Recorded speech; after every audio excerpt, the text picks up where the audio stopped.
ontem, vocês viram com Clarinha, vocês viram um pouquinho sobre a idolatria, sobre o mal que a idolatria causa na mente da pessoa, na mente do ser humano. Vimos a idolatria e o mal. O que foi que o povo de Israel fez para esperar Moisés chegar do monte? Então, isso nós vimos lá em Êxodo 32. E um detalhe interessante, não sei se Clarinha falou isso ontem, mas veja que o povo se corrompeu pela demora da volta de Moisés. Olha que paralelo interessante. O povo se corrompeu no momento em que eles esperavam a volta de Moisés. Nesse período de ausência, nesse período em que eles ficaram sozinhos, digamos assim, eles se corromperam e não aguentaram esperar, não se mantiveram alertas. Gente, será que a demora, será que a espera reforça a sua esperança ou aumenta seu desespero, aumenta a sua desistência, aumenta a sua falta de fé? Tem pessoas que quanto mais o tempo passa, mais fé elas vão perdendo, vão perdendo cada vez mais a expectativa, vão perdendo cada vez mais o fervor.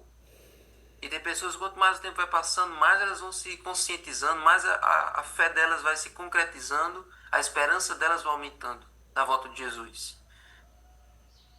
Como você tem avaliado a sua esperança na volta de Jesus ao longo dos anos? Antigamente era mais forte e hoje está mais fraca? Ou a cada dia que passa ela vai ficando cada vez maior? Que essa possa ser a sua reflexão hoje. Nesse período de espera, nesse período em que você aguarda a volta dele, você mantém os seus olhos fixos nele? Ou você tem permitido que a frustração da demora pese no seu subconsciente? Então, para o povo de Israel foi dessa maneira. Ao invés de eles ficarem meditando na lei de Deus que eles tinham acabado de ouvir, ter refletido naquilo, ter se mantido, ter colocado aquilo no seu coração, ter mantido os mandamentos na sua mente durante aquele período, a demora da volta de Moisés fez com que eles tomassem uma decisão completamente diferente, uma decisão completamente bizarra diante daquilo que eles tinham visto.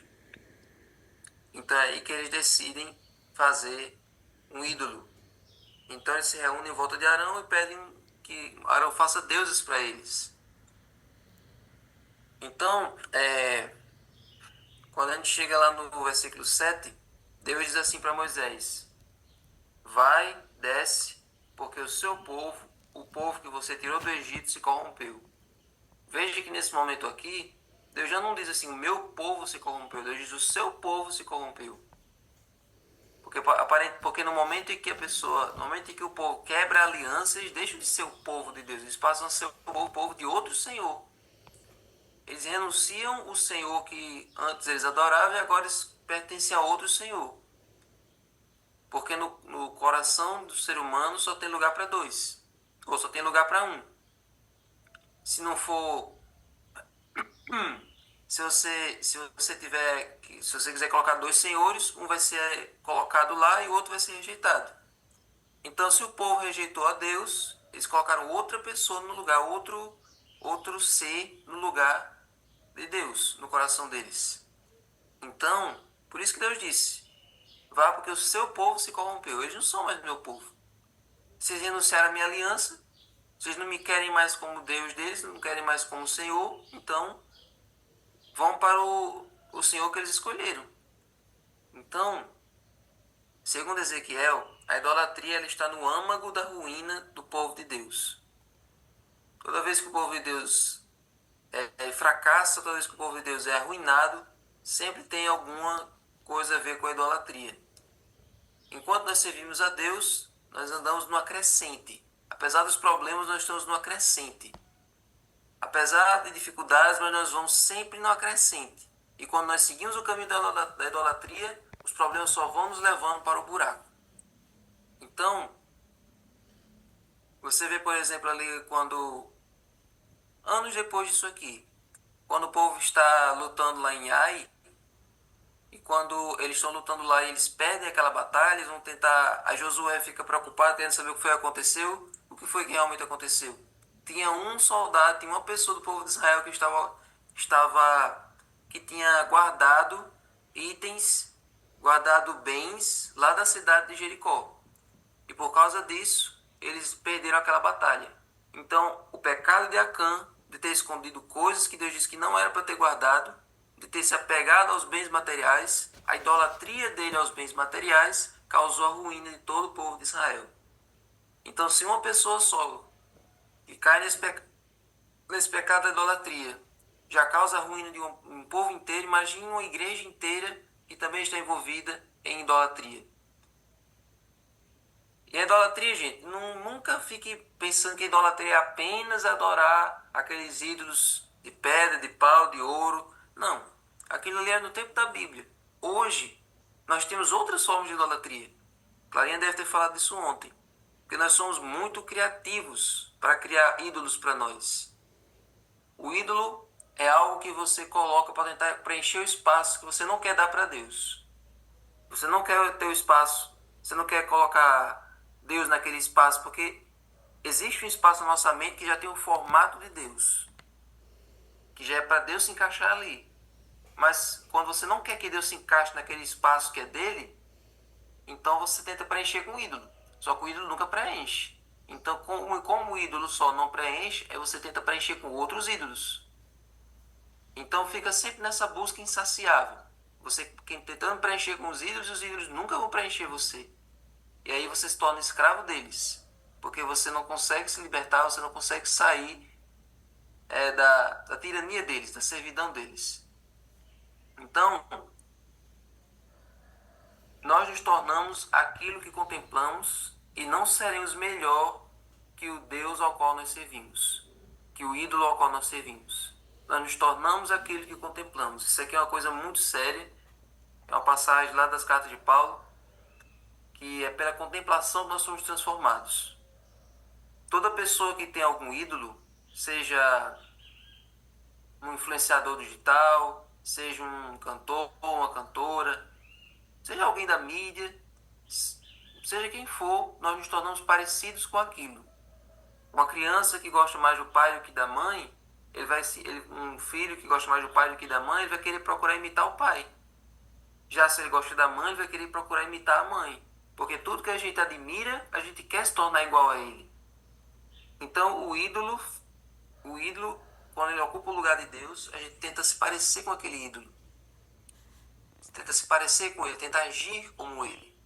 Então a idolatria, ela é mais séria do que a gente pensa, porque não é só adoração. A adoração envolve um exercício de nos tornarmos parecidos com aquilo que a gente adora. Porque a gente quer conseguir a validação daquilo. A gente quer conseguir a aprovação daquilo. Só que o ídolo, gente, é uma coisa tão deprimente, tão triste pensar que o ídolo não está nem aí para você. No tempo da Bíblia, as pessoas construíam o próprio ídolo, elas fabricavam o ídolo, sacrificavam para aquele ídolo que elas tinham criado. Ou seja, elas pegavam, cortavam um tronco de madeira, esculpiam, faziam ali o ídolo, faziam ali aquela escultura e sacrificavam para aquilo, imaginando que aquilo ali iria atender as necessidades deles, aqueles.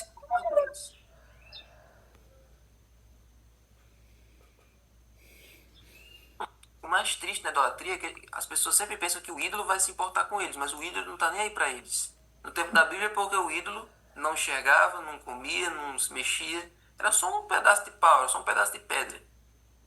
E hoje os ídolos que as pessoas têm, os ídolos que as pessoas adoram, também não ligam para elas. Vamos lá, uma pessoa famosa aí, uma celebridade. Se ela visse você na rua, você que idolatra tanto ela nunca ia parar para falar com você, ela não ia querer saber como é que está a sua vida, ela não sabe o que você está pensando, ela não sabe o que você está passando. O ídolo não sabe de nada sobre você. O ídolo não está nem aí para a sua vida. Então, esse é o lado triste da idolatria. Então, a idolatria ela transforma a nossa personalidade. E também a idolatria ela subverte nossas prioridades. Exatamente, o ídolo é sempre menor do que nós. Por que a idolatria subverte as nossas prioridades? Quando a gente fala em idolatria, também a gente sempre menciona celebridades, né? Pessoas famosas, mas às vezes é uma pessoa da sua família. Tem gente que idolatra pessoas próximas. Coloca toda a sua energia, todo o seu foco em uma pessoa.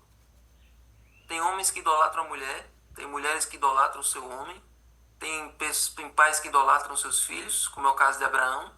Sabia que Abraão estava idolatrando Isaac?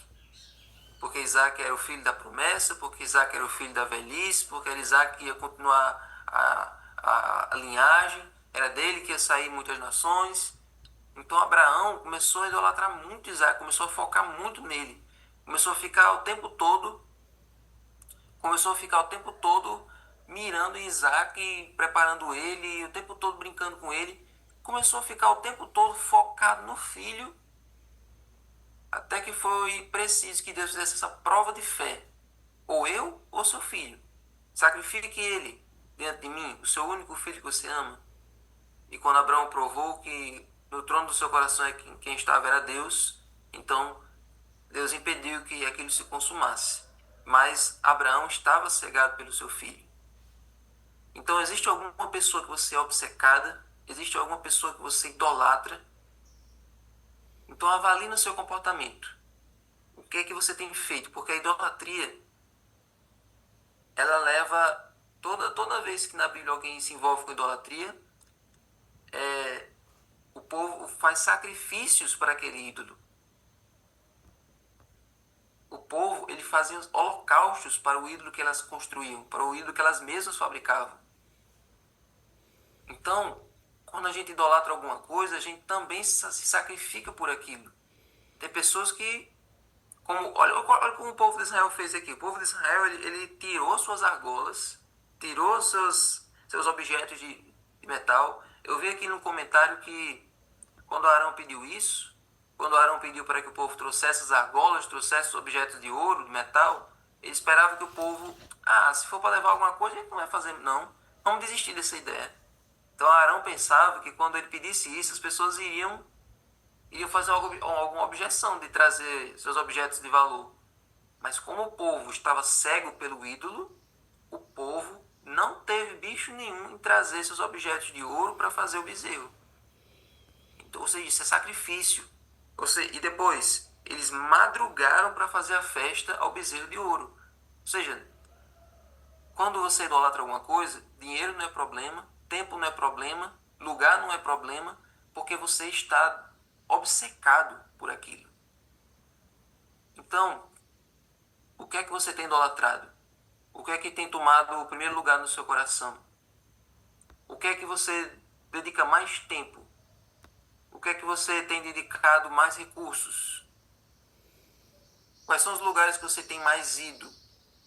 Quais são os assuntos que você tem mais falado?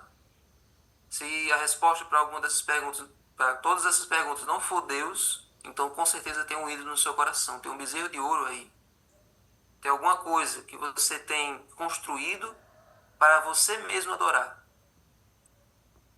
Lembre-se, o ídolo não se importa com você. O ídolo não quer saber do que você pensa. Só existe um ser que sabe tudo o que você pensa, que sabe exatamente quem você é, sabe exatamente as suas falhas, sabe exatamente suas virtudes, conhece você melhor do que você mesmo. Ele não vai forçar, ele não vai forçar dar um golpe no seu coração e assumir o trono do seu coração à força, não. Ele quer que você se conscientize de que é ele ocupando a sua vida e que você vai ser completo. Ele não vai dizer, olha, eu sei que você não consegue controlar sozinho, eu sei que você está colocando esses ídolos aí, mas eu vou arrombar o seu coração e vou tomar o trono do seu coração à força. Não. Ele deixa você tomar suas escolhas, suas decisões, até que você se conscientize de que aquele lugar só pertence a ele. Então a decisão é sua. Moisés desceu da montanha e Moisés quebrou aquele bezerro e transformou ele em pó e deu para o povo beber aquele bezerro em pó, para eles verem que aquilo ali não era nada. Então, às vezes, as pessoas precisam ter os seus ídolos quebrados, ter os seus ídolos despedaçados, para que elas vejam que aquilo ali não satisfaz, para que elas se frustrem com aquilo que elas idolatravam antes, para que elas aprendam a valorizar o manancial de água viva que vem do trono de Deus. Então, gente, que essa história do povo de Israel não seja apenas para a gente criticar essa atitude deles. Porque toda vez que a gente lê essa história, a gente faz um olhar superficial. A gente diz, esse povo viu a coluna de nuvem, esse povo viu o mar vermelho, esse povo viu as 7 pragas, as 10 pragas do Egito, e mesmo assim eles caíram nisso.